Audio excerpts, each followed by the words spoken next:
Mateus 26, 26 a 30, nós faremos a leitura em conjunto, preparando-nos assim para a meditação da palavra, que será também nesse texto. Esse é o meu texto favorito sobre a ceia do Senhor. Então nós vamos meditar nessa noite sobre uma ordenança abençoadíssima, que é a ceia do Senhor. Uma ordenança abençoadíssima. Vamos ler juntos Mateus 26, versos 26 a 30. Leiamos. Enquanto comiam, tomou Jesus um pão e, abençoando, o partiu e o deu aos discípulos, dizendo: tomai e comei, isso é o meu corpo. A seguir tomou o cálice e, tendo dado graças, o deu aos discípulos, dizendo: bebei dele todos, porque isso é o meu sangue, o sangue da nova aliança, derramado em favor de muitos, para a remissão de pecados. E digo-vos que desta hora em diante não beberei desse fruto da videira, até aquele dia em que o hei de beber novo convosco no reino de meu Pai. E tendo cantado o hino, saíram para o monte das oliveiras. Feche seus olhos, vamos orar. Pai querido, que alegria estarmos na tua casa.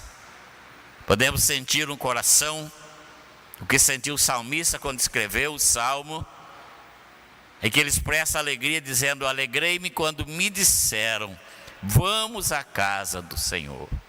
Pai, que prazer, que privilégio, que alegria, que bênção. Podemos estar aqui e junto com esses irmãos queridos adorar o Senhor, prestar esse culto ao Senhor e também ouvirmos a tua voz através da tua palavra, e nesta noite de maneira especial também participarmos da comunhão da ceia do Senhor. Pai querido, mais uma vez eu suplico diante do Senhor, necessitamos de ouvir a tua voz, necessitamos de ouvir a tua palavra, e por isso pedimos ao teu Espírito Santo, aquele que nos ensina, aquele que nos ilumina, aquele que nos convence, para que coloque a tua palavra de maneira simples e clara no nosso coração, para que haja a prática da tua palavra, para podermos assim cumprir aquilo que o Senhor ordena ao teu povo, que sejam obedientes à tua palavra. Fala conosco, Pai, e abençoa todos que estão conosco nesta noite, aqueles que estão conosco, ó Pai, pela mídia, aqueles que estão tão distantes, mas junto conosco, cultuando o nome do Senhor, adorando o nome do Senhor. Fala conosco, Pai, em nome de Jesus. Amém. Irmãos, antes do Senhor Jesus Cristo passar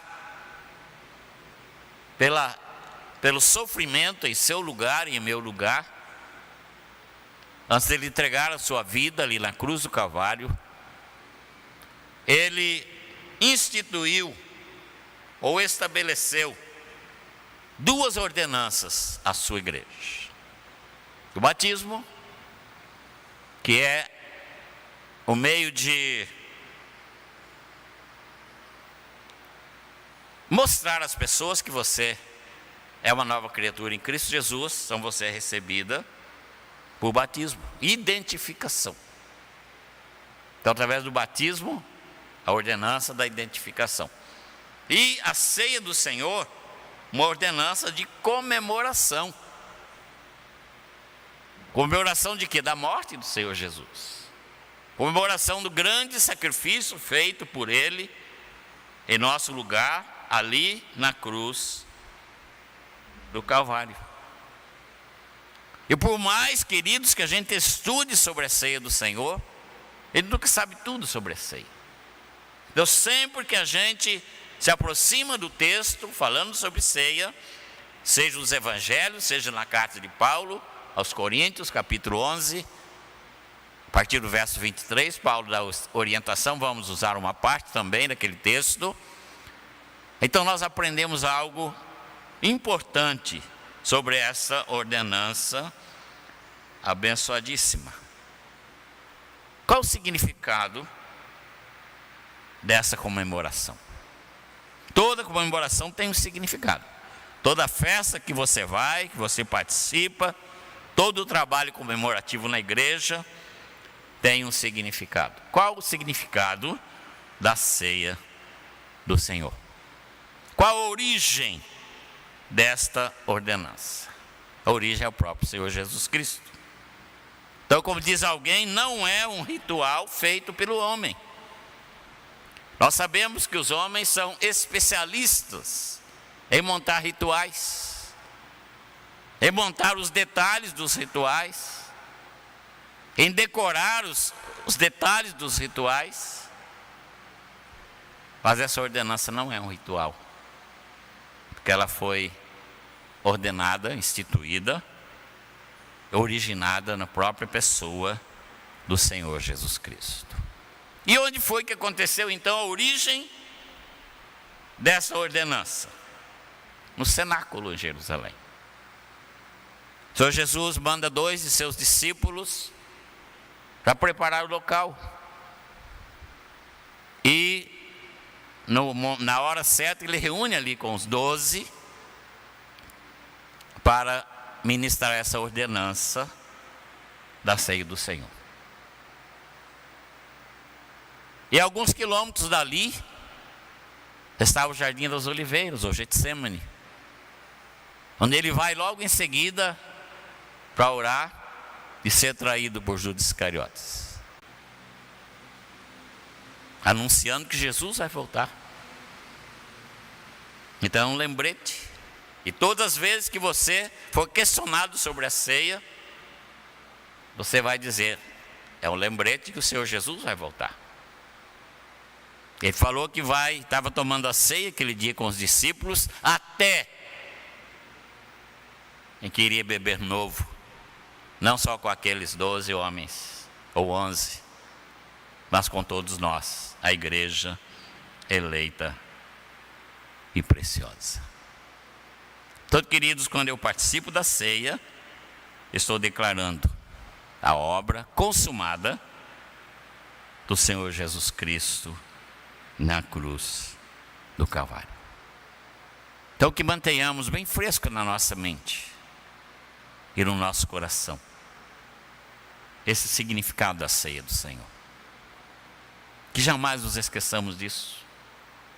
Que jamais peguemos esses elementos e os façamos coisas comuns na nossa vida. Não por causa do pão em si, não por causa do suco de uva em si, mas por causa do seu grande significado. Em segundo lugar, consideremos os observadores desta ordenança. Os observadores desta ordenança.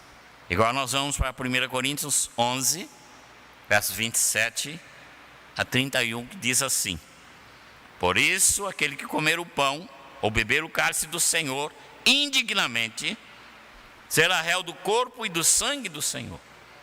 Examine-se, pois, o homem a si mesmo, e assim come do pão e beba do cálice. Pois quem come e bebe sem discernir o corpo, come e bebe juízo para si. Eis a razão porque há entre vós muitos fracos e doentes, e não poucos que dormem. Porque se nos julgássemos a nós mesmos, não seríamos julgados. E eu destaco aqui em primeira ordem, versículo 27. Por isso, aquele que comer o pão ou beber o cálice do Senhor indignamente, será réu do corpo e seria insensato também o salvo celebrar o seu perdão. Veja o outro lado, que trabalha conosco, que somos salvos. Você participar da ceia com sua vida em pecado e rebelde, principalmente o pecado que traz escândalo para a igreja. Existem pecados que trazem escândalos para a igreja. Então veja que analisa os dois lados. Aquele que ainda não tem Jesus, ele não pode participar da ceia, porque é condenação para ele, porque ele ainda não foi lavado pelo sangue de Jesus.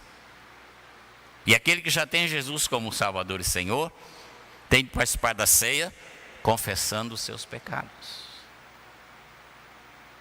Então veja que é uma interpretação aí bastante delicada que versa a vida de todos. Versículo 30 e 31 do texto que nós lemos diz assim: eis a razão porque há entre vós muitos fracos e doentes, e não poucos que dormem.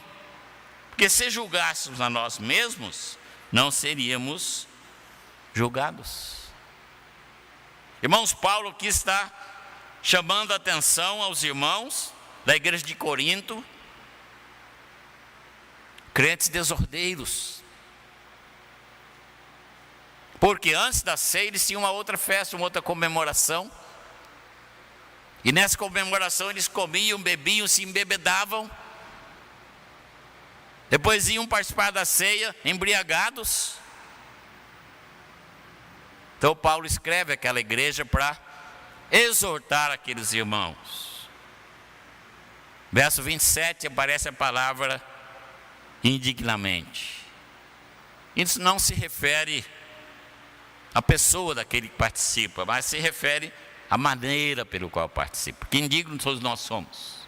Somos pecadores indignos. Mas a maneira pela qual nós participamos da ceia. Por isso que Paulo diz assim: examine-se a si mesmo.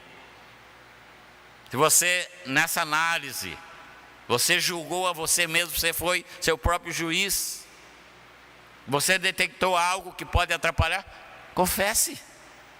Abra o coração e fala: Senhor, eu fiz isso pode me atrapalhar. Peça perdão, para que não seja réu do corpo e do sangue do Senhor Jesus Cristo. A palavra réu que significa culpado de pecado contra o corpo do Senhor Jesus Cristo. O verso 28 aparece a preposição pois.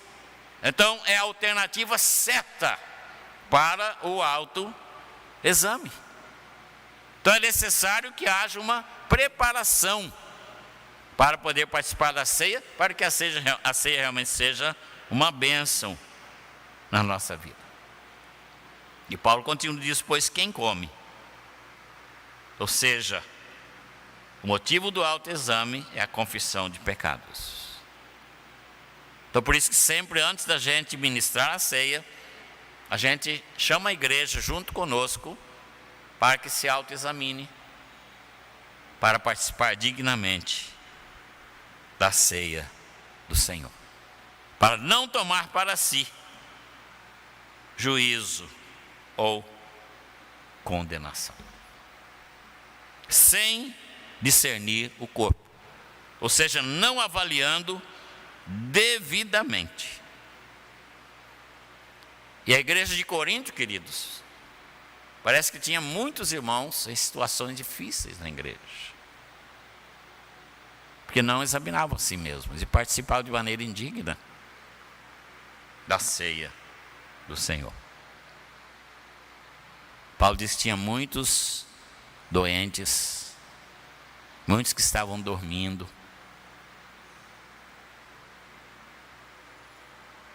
porque participavam indignamente da ceia do Senhor, porque não tinham esse momento de autoexame, porque não buscavam o Senhor nesse momento, pedindo perdão pelos seus pecados, então já estavam vivendo um período difícil na sua vida, já tinham cometido esse pecado. Então Paulo diz assim: se nós tivéssemos julgados a nós mesmos, iríamos participar devidamente da ceia do Senhor. Daí você vai dizer: mas que juízo é esse, pastor? Não é juízo para condenação, mas é juízo de disciplina para restauração. Glória a Deus por isso. Esse é o Deus que nós servimos. Deus jamais disciplina alguém para condenação, mas Ele disciplina para restauração. E assim também funciona na ceia do Senhor. Muitas pessoas disciplinadas para poderem ser restauradas e não para a perdição. Eu encerro essa mensagem, queridos, com alguns desafios. A ceia do Senhor, portanto, é o momento de reflexão. O que significa o pão? O que significa o cálice? Você tem que pensar sobre isso, refletir. Quanto custou isso para o Pai, Pai Celestial, que nos amou de tal maneira que deu seu único filho para morrer na cruz do Calvário? O que custou isso para o Senhor Jesus Cristo? E há uma expressão lá em Isaías 53 que me dói o coração todas as vezes que eu leio. Diz: ao Pai agradou moê-lo. Ao Pai agradou moê-lo. Então nós precisamos refletir sobre esse momento. Lembranças. Lembrar de quê? Da cruz, do sangue derramado. Lembrar do túmulo dos 3 dias. Lembrar da ressurreição, que Jesus venceu a morte. E isso nos traz regozijo, alegria de saber que Ele morreu sim, mas Ele ressuscitou. E Ele vai voltar para buscar a sua igreja.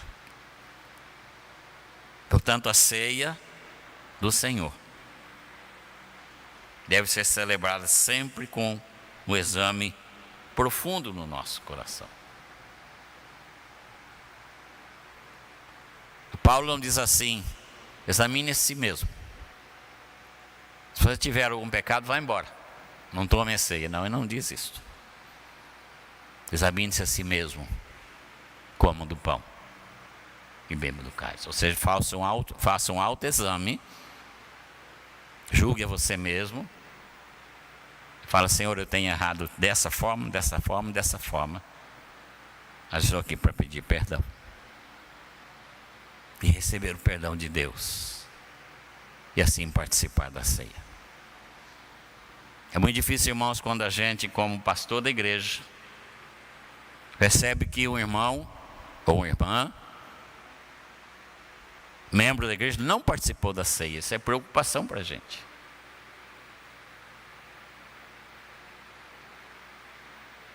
Muitas vezes, quando os presbíteros estavam distribuindo a ceia, não aqui nessa igreja, nunca aconteceu isso. Depois fala: o pastor fulano de tal não tomou a ceia. Não com o intuito de criticar, mas de ajudar.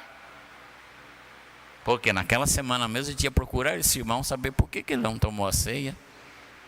Se ele tinha algo tão grave na sua vida que não pôde, naquele autoexame, pedir perdão e receber o perdão de Deus.